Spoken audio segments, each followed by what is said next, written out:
Siema kochani, z tej strony Tamara, Macadamian Girl. Ja dzisiaj trochę zamieszam, bo nie nagraliśmy początku tego vloga, a to jest jeden z moich ulubionych cykli, czyli Macadamian Girl inspiruje.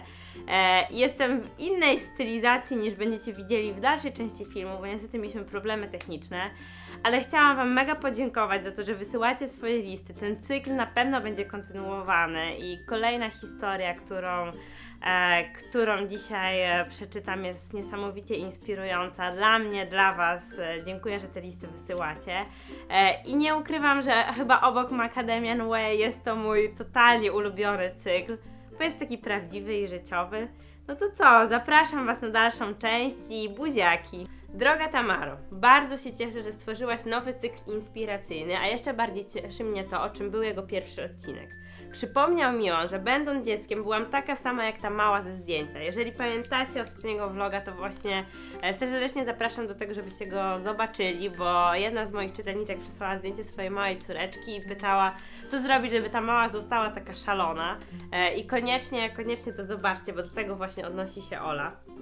Uświadomiłam sobie też, że dzisiaj, w tych pędzących do przodu czasach, w których wszystko jest po coś i musi mieć sens, niestety, wymagamy coraz częściej od dzieci, aby szybciej były dorosłe i sami pozbawiamy je dziecięcej fantazji, mówiąc, że to, co robią, jest bez sensu.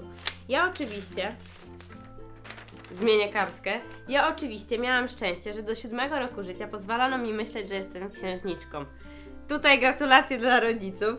Paradowałam więc po domu w sukniach balowych, niezrobionych z babcinej halki i okrutnie śliskich lakierkach. Były czerwone, najpiękniejsze na świecie, a moje długie suknie porzuciłam, gdy po moim spektakularnym upadku ze schodów dziadek wyrzucił lakierki. Na jakiś czas zrezygnowałam z bycia księżniczką i wpadłam w wir pędzącego życia, stwierdzając, że pora być dużą i poważną. Szkoda, nie?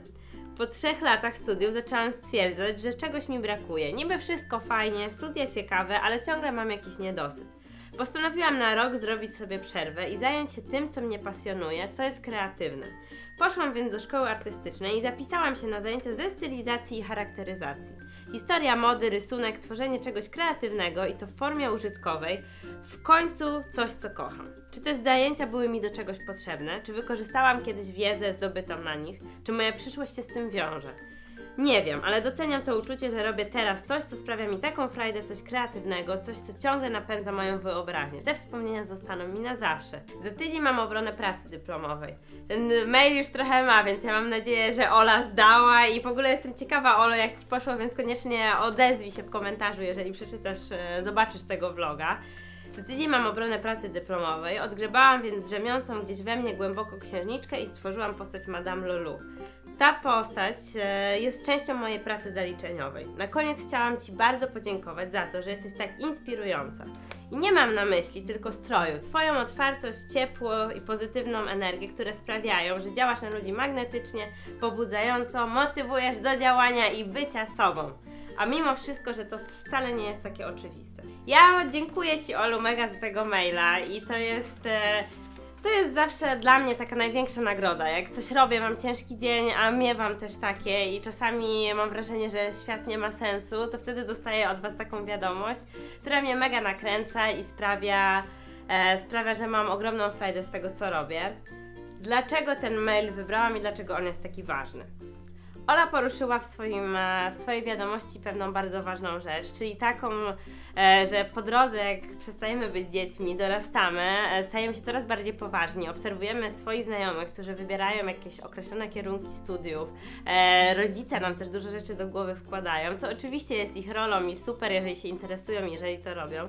Natomiast trzeba pamiętać, że nie zawsze oni znają nas lepiej niż my sami. Czasami też mają trochę inną wizję tego, kim mamy być.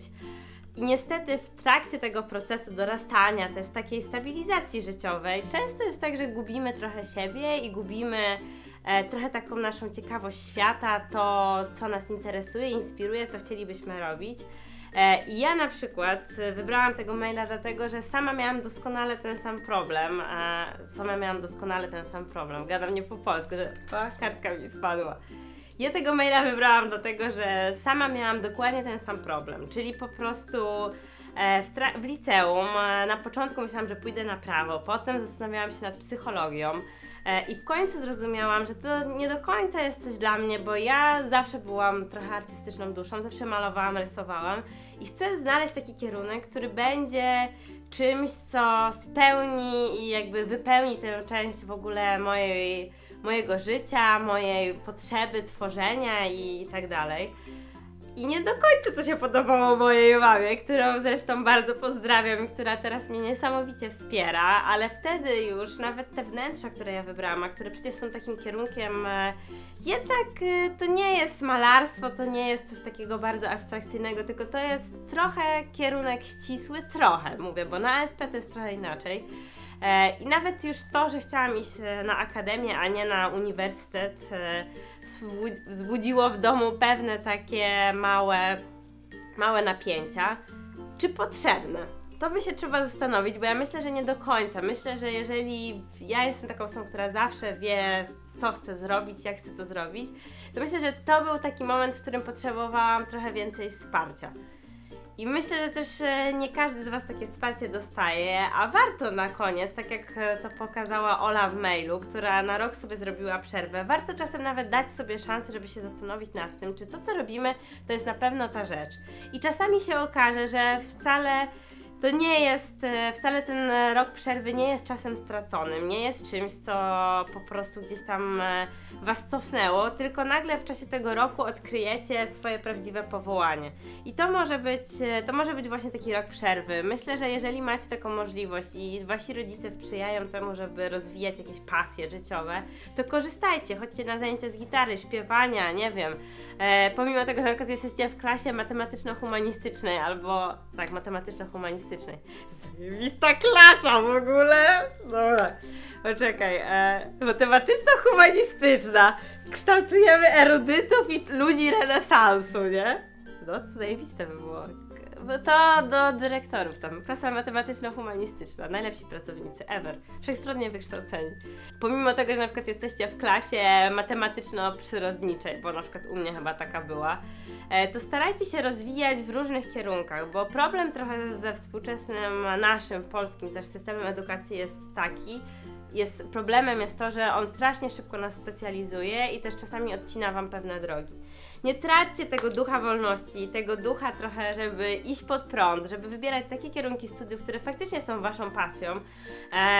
Oczywiście róbcie to z głową i nie idźcie na rzeczy, gdzie będziecie potem musieli jeść tynk ze ścian, bo tego nikomu nie życzę, ale czasami warto postawić wszystko na jedną kartę, spróbować się, przekonać, czy na pewno chcemy robić tę czy inną rzecz. I warto próbować, warto eksperymentować i nie dajcie się stłamsić i powiedzieć sobie, że Wasze marzenia, Wasze pasje nie są warte uwagi. Zawsze są, naprawdę. Tylko musicie wiedzieć, czego chcecie, ale żeby się tego dowiedzieć, musicie tego poszukać. Kochani, jeszcze raz dziękuję Wam za uwagę, za to, że wchodzicie na mój kanał, że oglądacie te vlogi. Dzisiaj to już koniec. Mam nadzieję, że jak ktoś się zastanawia, czy powinien próbować, szukać nowych rzeczy, bo może nie do końca to, co teraz robi, albo ten kierunek, na którym jest, to jest ta jego wymarzona rzecz. Więc mam nadzieję, że Was trochę zainspirowałam. Ja i Ola, która ten piękny list przysłała. Dziękuję Wam jeszcze raz za to, że jesteście, za to, że piszecie, że przysyłacie. Zachęcam Was gorąco do subskrypcji, do klikania kciuków w górę i do zobaczenia w następnym vlogu. Buziaki od Tamary.